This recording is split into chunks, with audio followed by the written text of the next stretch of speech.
বন্ধুরা, আপনারা দেখছেন অসংখ্য মানুষ যানজটে থেমে আছে। সবার গন্তব্য এক নয়, এটাই শহরের পরিচয়। কিন্তু খুলনা শহরে এই যানজট কিন্তু একটি নতুন বিষয়।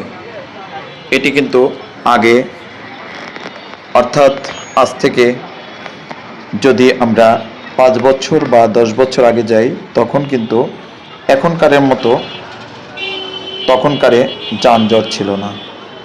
দেখুন তো সামনে কি ভেসে উঠছে, আলোকিত মানুষ চাই। হ্যাঁ বন্ধুরা, আলোকিত মানুষের খুব অভাব। ভ্রাম্যমাণ লাইব্রেরির গাড়িটিও এখানে দাঁড়িয়ে আছে, তাই ভিডিওটি ধারণ করলাম খুব সুন্দর একটি মুহূর্ত স্মৃতির ডায়েরিতে যুক্ত করার জন্য। সবার যাত্রা শুভ হোক, সবাই নিরাপদে সবার গন্তব্যে পৌঁছে যাক।